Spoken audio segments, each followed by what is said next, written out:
Bonjour. Actualité oblige, quelques mots sur les élections présidentielles américaines. Mais rassurez-vous, je vais la faire courte et peut-être même présenter les choses sous la forme d'un sketch ou presque. Ça le mérite et nous avons tous besoin d'un peu de détente, comme le disent les militaires, surtout quand on est en guerre. Les militaires ou aussi les chasseurs, en anglais hunter. Bon, c'est dit en passant, quoi, hein. Or donc, Joe Biden aurait gagné. C'est du moins ce que j'ai entendu, comme tout le monde, dans le poste. Il serait donc devenu officiellement le 46e président des États-Unis. À la suite de ce communiqué, j'ai entendu sur les ondes d'une radio mainstream, Donald Trump prétend toujours qu'on lui a volé les élections sans preuve. Lors de l'émission suivante, on disait sans preuve tangible. Alors moi je veux bien, je suis d'accord, mais ça dépend comment est-ce qu'on écrit sans. Si c'est C-E-N-T, alors c'est peut-être vrai, car en ce qui me concerne, en me basant sur la documentation que je vous mets dans le descriptif ci-dessous, j'en ai trouvé 124. Mais on va être gentil et se contenter de 120, car il est possible, comme ça arrive parfois, que certains arguments aient été comptés 2 fois. Ce sont des choses qui arrivent parce que l'erreur est humaine et, pour reprendre la locution latine, errare humanum est, perseverare diabolicum. Il faut tout d'abord souligner un point complètement inouï, inédit, jamais vu. Plusieurs médias américains se sont permis, alors que Donald Trump présentait ses doléances, de le couper en disant que ce qu'il avançait était faux, une fake news. Je ne sais pas si vous vous rendez compte, hein, dans un débat, ça peut arriver qu'un participant interrompe un interlocuteur, c'est pas poli, mais ça arrive. Mais que l'on coupe carrément la diffusion du président des États-Unis d'Amérique, ça je trouve ça quand même fort de café. Parce que le type c'est tout de même le chef de l'une des plus grandes puissances mondiales. Rien que ça. C'est pas vraiment pareil que le clarinettiste de la fanfare des vétérans de l'association de pétanque. Cela dit avec tout le respect que je dois aux joueurs de pétanque, aux fanfares et aux clarinettistes, même si j'ai une préférence pour les pom-pom girls. Les médias disent donc que c'est faux. Mais quelqu'un s'est-il posé la question? Comment le savait-il? Était-ce si évident? Depuis quand des médias peuvent-ils se permettre d'avancer ce genre de choses? Puisqu'en fait, avant de l'avancer, il faudrait tout de même que l'on examine la question, que l'on procède aux enquêtes nécessaires et que les personnes réellement qualifiées se prononcent sur base des éléments dont elles disposent. Ces personnes, ce sont des témoins, des investigateurs, des avocats, des juges, pas des animateurs. Ensuite, le officiellement, ça c'est tout simplement faux.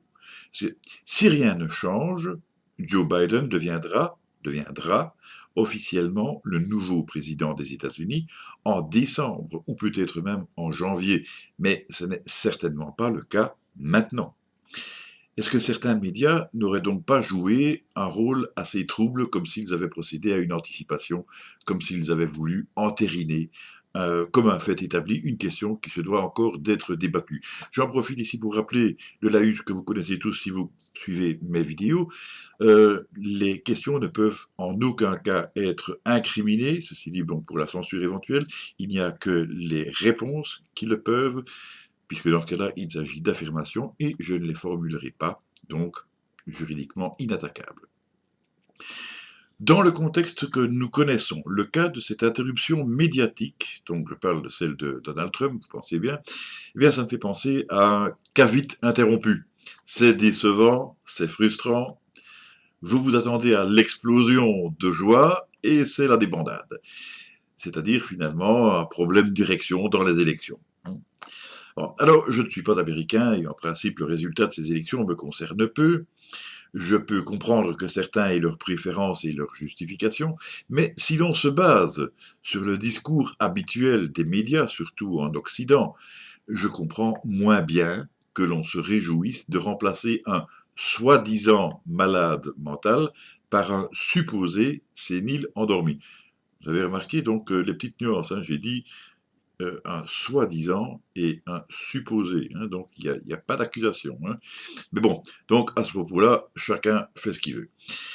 Alors, au rang des fraudes qui auraient eu lieu, j'ai remarqué quelques trucs amusants. Dans une file d'attente d'électeurs, on pouvait trouver un chat. Celui-ci est peut-être le coupable. Peut-être, peut-être, peut-être pas. Ça va être difficile de continuer comme ça. L'histoire ne dit pas s'il a voté Biden ou s'il a voté Trump.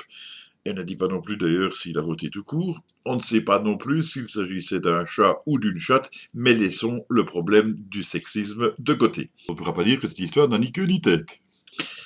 D'après certains documents que j'ai consultés, mais dont il faudra vérifier l'authenticité, restons prudents, dans certains États, il y aurait eu plus de votes que d'électeurs. C'est étonnant.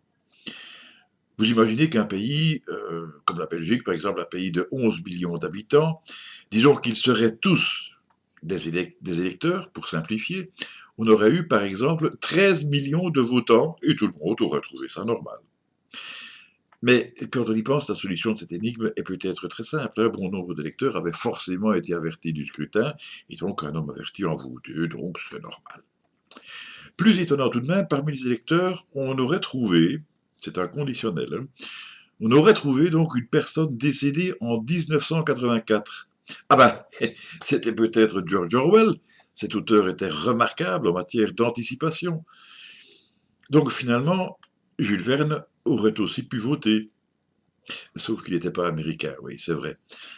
Mais après tout, allez savoir s'il n'a pas voté Macron, hein. Remarquez que les promesses électorales du président français ont bel et bien été tenues. Il avait dit « Si je suis président, il n'y aura plus personne dans la rue ». Bon, d'accord, on a peut-être mal compris ce qu'il a voulu dire, hein. Alors, pour la petite histoire, Orwell n'était pas américain non plus, il est né en Inde, il était sujet britannique, et non, ce n'est pas des connaissances générales, c'est Wikipédia, vous voyez que je suis honnête. Mais revenons aux fraudes. Alors, d'après les rumeurs, les scrutateurs, c'est-à-dire les personnes qui sont chargées de vérifier le bon déroulement des élections, l'absence de triche, etc., auraient parfois été tenus à distance. Mais bon, en période de Covid, c'est normal de respecter la distanciation physique. Là-dessus, on est d'accord. Sauf qu'on parle généralement d'1,50 m et beaucoup moins de 30 ou 50 mètres. Mais il est vrai aussi que la loi peut s'avérer très différente d'un État à l'autre. Donc, bon ben voilà, moi j'essaie de trouver des explications, quoi. Et donc à ce propos, bizarre pour nous qui ne connaissons pas ce principe, mais vrai dans certains États américains, il n'est pas toujours nécessaire de présenter sa carte d'identité pour voter. C'est là que de mauvaises langues prétendent que l'on a vu, que l'on aurait vu beaucoup de bus de supporters circuler d'un bureau de vote à l'autre, mais nous savons que, chez nous du moins, il n'y a pas de problème de prendre les transports en commun du moment que l'on porte le masque. Donc si on est masqué et que l'on vote sans carte d'identité, c'est tout à fait normal. Mais j'oubliais, dans certains bureaux de vote, on aurait aussi occulté des vitres avec des plaques opaques, par exemple, ou bien des grands cartons, etc. Bon, je ne sais pas si c'est vrai, hein, mais ce sont des images qui ont fait le tour du monde. Bon, peut-être pas dans les médias traditionnels, ça je n'en sais rien parce que je ne peux pas tous les regarder, mais en tout cas, c'est bien présent sur le net et même sur YouTube. Donc vous comprenez bien que je ne peux pas être pleinement affirmatif quant à l'exactitude de cette information, que je laisse donc sous toute réserve. Bon, ça, en fait, à propos de ces cartons, de ces plaques, de cette occultation, on va dire, ce n'est plus pour la distanciation physique, bien sûr, mais c'est bien pour la distanciation visuelle. Parce qu'il paraîtrait que l'on redouterait l'émergence d'un nouveau variant du coronavirus, dont la contamination, en plus d'être postillonnoportée, aéroportée et manuportée, pourrait maintenant être visionnoportée. Donc, quand tu regardes quelqu'un trop fort ou trop longtemps, tu risques d'attraper la Covid-19. Bon non, rassurez-vous, ici c'est complètement bidon, cette histoire de visionnoportage est complètement fausse. En fait, cela provient d'un malentendu dans la communication militaire entre l'armée de terre et les forces navales, que d'aucuns ont confondu avec les fosses nasales. Ah, autre chose qui aurait été remarquée. Dans certains États, on voit sur les graphiques que des quantités importantes de voix sont apparues d'une seconde à l'autre, comme ça, paf, un trait vertical sur le graphique. quelques centaines de milliers de votes, ou peut-être seulement quelques milliers, je ne sais pas. Le problème serait plutôt que, en fait, il s'agissait de voix pour Biden. Bon, pas de problème, juste un petit accident de parcours, ça arrive. Ah zut, on a oublié de compter tout un tas de bulletins là. Psst. Bah, ça va encore faire du travail tout ça. Eh ben oui, tu vois, justement, ce sont des votes pour Biden. Tous. Oui, monsieur. Ah ben quoi?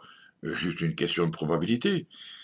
C'est seulement comme si on jouait à pile ou face et que la même valeur sortait plusieurs milliers de fois de suite. C'est tout. Ah, pourquoi se chercher des complications après tout? Bon. J'avais dit que je la faisais courte, on arrive donc à la fin de cette vidéo qui lève peut-être le voile sur une sorte de paradoxe à l'américaine.